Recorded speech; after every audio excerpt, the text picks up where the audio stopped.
Welcome to our daily live current affair show.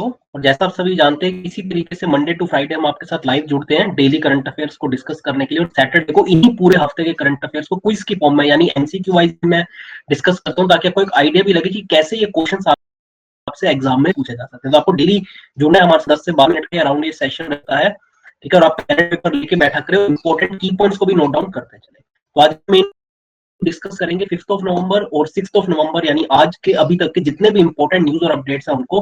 और तो चलिए स्टार्ट करते हैं। तो पहला इंपॉर्टेंट अपडेट है यूएस प्रेसिडेंशियल इलेक्शन से रिलेटेड। अगर हम बात करें तो भी टाइट कंपटीशन सभी को पता है चल रहा है in race to the White House, ठीक है। अभी आपको 2 दिनों से लगातार काउंटिंग चल रही है, और अभी तक मतलब ये एग्जैक्ट नहीं पता चल पा रहा कि कौन किसके पास मेजोरिटी आने वाली है। लेकिन लीड की अगर बात करें तो वो अभी तक खैर जो बाइडेन के पास है, बट जो मेन अभी स्विंग स्टेट्स है जिनके भी रिजल्ट्स आना बाकी है, उनसे कुछ में जैसे पेंसिल्वेनिया हो गया, ठीक है, वहां पे अभी भी डोनाल्ड ट्रंप की जो है वो लीड बनी हुई है। तो खैर जो भी इसमें रिजल्ट आएगा वो मैं आपको बता दूंगा, कल परसों तक तो खैर आ जाना चाहिए।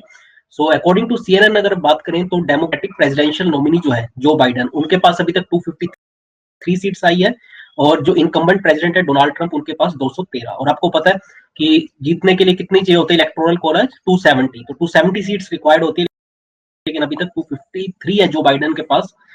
और जैसे मैंने बताया 538 मेंबर का इलेक्टोरल कोलाज है, जिसमें से विनर को 270 सीट्स चाहिए होती है। पर जो मेन चीज मैं आपके साथ डिस्कस करना चाहता था वो है कि 12 इंडियन अमेरिकन, जिसमें 5 वुमेन भी है, वो इस बार जीत रही है स्टेट लेवल के जो इलेक्शंस होते हैं उनको। और this is in addition to the 4 Indian American elected to the US House of Representative, जो जिसमें से एक है डॉक्टर एमी बेरा, फिर है प्रमिला जयपाल, रोहित खन्ना और राजा कृष्णमूर्ति। तो अब इन सबके नाम, इन चारों के नाम तो नोट डाउन कर लें, जो कि यूएस हाउस ऑफ रिप्रेजेंटेटिव्स को में चुने गए हैं। ये इंडियन अमेरिकन है चारों, डॉक्टर एमी बेरा, प्रमिला जयपाल, रोहित खन्ना और राजा कृष्णमूर्ति। तो इंडियन अमेरिकन से आप इनका नाम नोट डाउन कर लें, ठीक है। सो जहां तक बात है, देखिए प्रेसिडेंट के लिए तो मैंने आपको बताया ही कि जो बाइडेन के पास अभी तक 253 सीट्स वो जीते हैं अकॉर्डिंग टू सीएनएन, और डोनाल्ड ट्रंप को 213 सीट्स। और जो मेन स्विंग स्टेट्स है जिनका भी रिजल्ट आना बाकी है, तो उससे ये डिसाइड होगा कि अगले प्रेसिडेंट कौन बनेंगे। और मैंने पता है 270 सीट्स रिक्वायर्ड होती है to be declared as winner, ठीक है। चलिए यहाँ पे आप दोनों ही तरफ देख सकते हैं, लेफ्ट साइड पे जो है डोनाल्ड ट्रंप जो कि अभी इनकम्बेंट प्रेसिडेंट है, और राइट साइड पे डेमोक्रेटिक पार्टी के जो नॉमिनी है जो बाइडेन, ठीक है। नेक्स्ट अगर बात करें तो एनवायरमेंट मिनिस्टर जो एट प्रेजेंट आपको पता है प्रकाश जावड़ेकर है, उन्होंने चेयर किया India CEO forum on climate change. ये कल ये मीटिंग हुई थी जिसे चेयर यूनियन मिनिस्टर ने किया है। सो इस पर बात कर लेते हैं। So the union minister of environment mister Prakash Javadekar virtually chaired the India CEO forum of climate change on November 5 यानी कल, जिसमें उन्होंने हाईलाइट किया that climate change is an important issue which needs the immediate action immediate attention of the world leaders, and all the countries must come together in saving the planet and must take the needed action on climate change, ठीक है। तो आपको देखिए climate change अगर हम बात करें, चाहे वो ग्लोबल वार्मिंग हो गई, लगातार आपको पता है जो अर्थ का टेम्परेचर है तो वो बढ़ रहा है। इसके अलावा प्लास्टिक वेस्ट अगर आप देखेंगे, कम से कम कोविड के बाद जिस तरीके से प्लास्टिक वेस्ट का यूज बढ़ा है, तो वो भी अपने आप एक बहुत बड़ा चैलेंज होने वाला है पोस्ट कोविड टाइम पीरियड के अंदर, ठीक है। इसके अलावा अगर बात करूं, उन्होंने ये इन्फो किया कि इंडिया का अब तक क्या क्या कंट्रीब्यूशन रहा है कार्बन एमिशन को कट करने में। तो उसमें आपको रिन्यूएबल एनर्जी पर ज्यादा फोकस किया जा रहा है, जैसे सोलर एनर्जी हो गई, ठीक है, या इलेक्ट्रिक व्हीकल्स हम यूज करते हैं, और किस तरीके से ग्रीन कवर को बढ़ाया जा रहा है। और इसके अलावा उन्होंने जो इंडिया का एम्बिशियस टारगेट है 450 गीगावाट तक की रिन्यूएबल एनर्जी को प्रोड्यूस कर रहा है 2030 तक, उसको भी उन्होंने वहां पे रखा सबके सामने। और अगर बात करें, देखिए क्लाइमेट चेंज अपने आप में, जैसे मैं अभी इस टाइम एनसीआर में बैठा हूँ और यहाँ पे इतना ज्यादा इस टाइम पे पोल्यूशन है, तो अपने आप में देखिए बहुत जरूरी है कि हम इन सब चीजों पर इस टाइम काम करें, ठीक है। और क्लाइमेट चेंज अगर हम ओवरऑल पूरे वर्ल्ड के पर्सपेक्टिव में बात करें तो आपको पता है तो ग्लोबल वार्मिंग है, किस तरीके से अर्थ का जो एवरेज टेम्परेचर है वो बढ़ रहा है, जिसकी वजह से जो सी लेवल है वो धीरे धीरे उसका वो बढ़ता जा रहा है, और बहुत से जो लो लाइंग एरियाज होते हैं उनमें बाढ़ का भी फिर खतरा बना रहता है, ठीक है। तो एक बड़ा चैलेंज है। उसके अलावा मैंने आपको प्लास्टिक वेस्ट के बारे में भी बताया। तो एक इंपॉर्टेंट ये मीटिंग है India CEO forum on climate change, जिसे फिर यूनियन मिनिस्टर ने प्रकाश जावड़ेकर ने चेयर किया। और जो भी इंपॉर्टेंट चीजें हैं जिसमें आपको बताया भारत का अभी तक क्या क्या कॉन्ट्रीब्यूशन रहा है या आगे का क्या रोड मैप रहेगा, तो ये उन्होंने वहां पे बताया, ठीक है। या उसके विजुअल्स देख सकते हैं जब एक डिक्लेरेशन भी साइन किया गया उसके। नेक्स्ट अगर बात करें हरदीप सिंह पुरी, जो आपको बताया union minister of urban of housing and urban affairs, वो इनॉग्रेट इनॉग्रेट करेंगे 13वां urban mobility India conference 2020 on November 9। तो 9 नवंबर, आज आपको पता 6 नवंबर है, तो आज से 3 दिन बाद जो है 9 नवंबर को हरदीप सिंह पुरी इनॉग्रेट करेंगे 13th urban mobility India conference. ठीक है, एक दिन का रहेगा, ये पूरा दिन चलने वाला ये कॉन्फ्रेंस है। और थीम की अगर बात करें तो थीम नोट डाउन कर लें, क्योंकि इस पर बेस्ड क्वेश्चन कई बार एग्जाम में आता है, वो है emerging trends in urban mobility. तो ये है इस बार का थीम, जो कॉन्फ्रेंस होगी ऑर्गेनाइज 9 नवंबर को। और मेन फोकस जो रहेगा वो ये innovative measures taken at the international and national level in order to address the challenges posed by the corona virus pandemic to provide convenient and accessible transport to the people. आपको देखिए तभी से जो है अराउंड मार्च मंथ के end से जो flights है, जो रेगुलर फ्लाइट्स चला करती थी, वो सस्पेंडेड है। और विद इन कंट्री भी आप देखेंगे ट्रेन हो गए, बसेस हो गई, उस तरीके से नहीं चल रही जो इंटर स्टेट बसेस चला करती थी या ट्रेन जो चला करती थी। ठीक है, तो इसलिए ट्रांसपोर्ट को इंप्रूव करना इस टाइम पीरियड में वो काफी इंपॉर्टेंट है। ठीक है, और अब तक जो है बात करें तो 12 इस तरीके के इवेंट्स पास्ट में ऑर्गेनाइज किए गए हैं, क्योंकि ये 13th urban mobility India conference है, तो 12 ऑलरेडी ऑर्गेनाइज किए जा चुके हैं on a variety of themes which has helped city authorities, state governments and other stakeholders in gaining sustainability through participation. लेकिन देखिए पिछले 12 के इवेंट्स तो चलो ठीक है, बट ये सबसे अलग है, क्योंकि इस बार जो है वाकई में जो ट्रांसपोर्ट की प्रॉब्लम है वो काफी बड़ी है अपने आप में।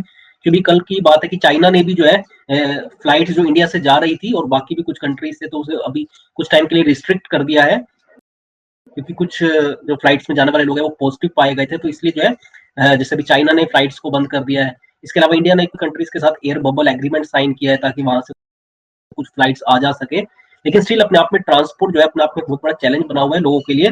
किस तरीके से अगर कोई बाहर जाना चाहता है विद इन कंट्री भी, मैंने आपको बताया, चाहे ट्रेन बसेस जो है उस तरीके से इंटरस्टेट नहीं चल पा रहे हैं।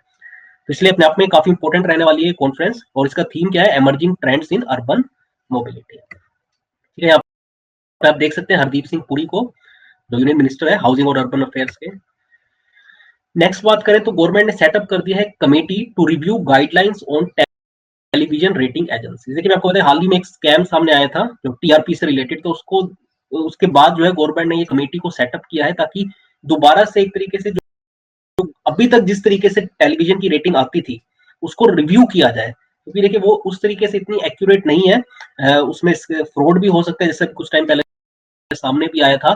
तो इसको ध्यान में रखते हुए union ministry of information and broadcasting ने ये सेटअप किया है committee to review guidelines on television rating agencies in India. और इस कमेटी को कौन चेयर करने वाले, इनका नाम भी आप नोट डाउन कर लें। प्रसार भारती के सीईओ है मिस्टर शशि शेखर वेम्पाती। ठीक है, मिस्टर शशि शेखर वेम्पाती ये इसको चेयर करेंगे इस कमेटी को।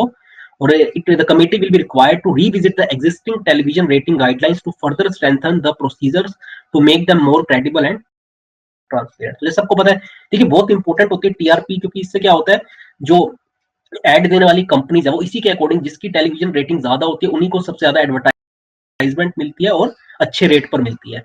और इसमें अगर किसी तरीके का स्कैम होता है, जैसे पीछे कुछ टाइम में सामने आया था, क्योंकि जो सबसे बड़ी एजेंसी है जो ये टीआरपी रिलीज करती है बार्क, वो जो सेटअप, जो जगह जगह पे जो सेटअप करते हैं ये मीटर्स वगैरह जिससे रेटिंग मापी जाती है, तो उसमें स्कैम था कि पहले से ही पता था जो अभी कुछ टाइम पहले पता चला था न्यूज चैनल को, जो एक जिसका नाम सामने आया था कि कहाँ कहाँ पे ये लगे हुए हैं, और उसी अकॉर्डिंग जो है इसको फिर मैनिपुलेट किया गया था। खैर ये बात तो अभी इस पे तो जांच चल रही है।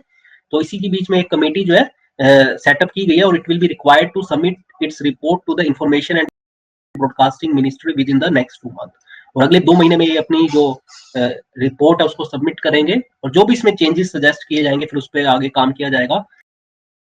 तो हाँ ये इंपॉर्टेंट है, तो गवर्नमेंट अब ये कमेटी सेटअप की है ताकि जो गाइडलाइंस, एग्जिस्टिंग गाइडलाइंस थी टेलीविजन रेटिंग को मापने की एजेंसी की, उसको रिव्यू किया जाएगा। और इसे चेयर कौन करेंगे? प्रसार भारती के सीईओ मिस्टर शशि शेखर वेम्पाती, ताकि इस तरीके का मैनिपुलेशन ना हो पाए और बिल्कुल एग्जैक्ट रेटिंग आए, ताकि जो जो एड ब्रॉडकास्टर्स है वो भी देखिए उसके अकॉर्डिंग जो है अपनी एड्स उन चैनल्स पर जो है वो ब्रॉडकास्ट कर पाए।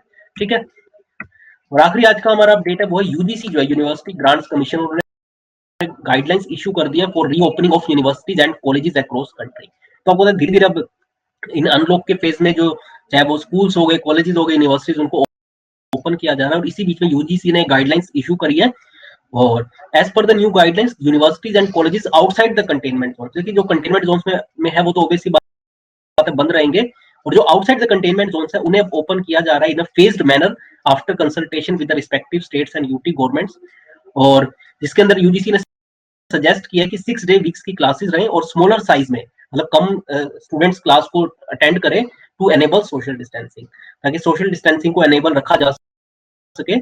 और ये जो न्यू गाइडलाइंस है उन्होंने कहा है इंस्टीट्यूशंस को to ensure that before reopening of any campus, the central or the concerned state government must have declared the area safe for reopening of educational institutions. तो obvious सी बात है कि अगर कंटेनमेंट जोन्स में है तो obvious सी बात है वो ओपन नहीं होंगे, लेकिन अगर नॉन कंटेनमेंट जोन्स में फिर भी सेंट्रल और कंसर्न स्टेट गवर्नमेंट को डिक्लेयर करना पड़ेगा उस एरिया को सेफ, ताकि इन एजुकेशनल इंस्टीट्यूशंस को ओपन किया जा सके। अगर बात करें दिल्ली या आसपास, तो देखिए वहां तो अभी भी दिल्ली के अंदर सभी स्कूल्स कॉलेजेस बंद है, ठीक है। और बाकी जितने भी मैंने आपको बताया कंटेनमेंट जोन्स के बारे में, वहां तो बंद रहेंगे, लेकिन जो ओपन हो रहे हैं धीरे धीरे फेज मैनर में, उनके लिए गाइडलाइंस यूजीसी ने इशू करी है। जो आपको मेन बॉडी है जो जितनी भी यूनिवर्सिटीज हो गई उन पर एक कंट्रोल रखते हैं, ठीक है। तो ये थे आज के हमारे इंपॉर्टेंट अपडेट्स। एक बार जल्दी से पीछे चलते हैं जो हमने पहले करंट अफेयर्स डिस्कस किए, ठीक है। इससे पहले हमने बात की कमेटी के बारे में जिसे गवर्नमेंट ने सेटअप किया है basically to review guidelines on television rating agencies. इसे चेयर कौन करेंगे? प्रसार भारती के सीईओ मिस्टर शशि शेखर वेम्पाती। और इसमें बेसिकली जो एग्जिस्टिंग टेलीविजन रेटिंग के तरीके है उसको दोबारा से रिव्यू किया जाएगा, रिविजिट किया जाएगा, ताकि अब जो प्रोसीजर्स डिफाइन किए जाए वो ज्यादा क्रेडिबल हो और ट्रांसपेरेंट हो, ताकि किसी तरीके का मैनिपुलेशन ना हो पाए, ठीक है। मैंने आपको बात बताया था हरदीप सिंह पुरी जो कि इनॉग्रेट करेंगे 13वां अर्बन मोबिलिटी इंडिया कॉन्फ्रेंस 2020 9 नवंबर को, और उसका थीम मैंने आपको बताया emerging trends in Indian trends in urban mobility, ठीक है। फिर एनवायरमेंट मिनिस्टर प्रकाश जावड़ेकर जिन्होंने भी कल ही चेयर की है India CEO forum on climate change, और उसमें मेन हाईलाइट उन्होंने किया कि किस तरीके से तो सभी कंट्रीज को साथ तो आना ही चाहिए, इसके अलावा इंडिया का क्या फोकस रहने वाला है आने वाले टाइम में, वो भी उन्होंने हाईलाइट किया, ठीक है। और आखिरी में हमने बात की थी यूएस प्रेसिडेंशियल इलेक्शन से रिलेटेड, जो अभी टाइट कंपटीशन चल रहा है in race to the White House. और मेन चीज है कि 12 इंडियन अमेरिकन जिसमें 5 वुमेन भी है वो जीत गए हैं स्टेट लेवल के इलेक्शन, और 4 इंडियन अमेरिकन जो कि यूएस हाउस ऑफ रिप्रेजेंटेटिव के तौर पर इलेक्ट किए गए, जिनके नाम भी आप देख सकते हैं, तो इन्हें आप जरूर नोट डाउन कर लें। और अगर जो भी अपडेट आएगा जब भी कल परसों तक खैर इसके रिजल्ट फाइनल आउट हो जाएंगे, क्योंकि जो मेल इन बैलेट्स है उसकी वजह से थोड़ा सा डिले हो रहा है रिजल्ट के अंदर, क्योंकि आपको भी लग रहा हो कि 2 दिन से अब तक काउंटिंग चल रही है तो क्यों नहीं फाइनल रिजल्ट आ पा रहा, क्योंकि इस बार कोरोना वायरस को देखते हुए ये एक ऑप्शन रखा गया था कि लोग मेल करके जो है पोस्टल डिपार्टमेंट के थ्रू भी अपने वोट्स को सेंड कर सकते हैं, तो वो अभी आ रहे हैं धीरे धीरे करके, और उनकी काउंटिंग करने में थोड़ा टाइम लग रहा है, तो इसलिए अभी तक फाइनल रिजल्ट नहीं आउट हो पाया। तो जैसे ही आएगा कल या परसों तो आपसे जरूर मैं डिस्कस करूंगा, ठीक है। चलिए, तो ये थे आज के हमारे इंपॉर्टेंट डेट्स। कैसा लगा इस सेशन जरूर कमेंट करके बताइएगा। अदरवाइज आज की इस वीडियो में इतने फ्रेंड्स, थैंक्स अ लॉट।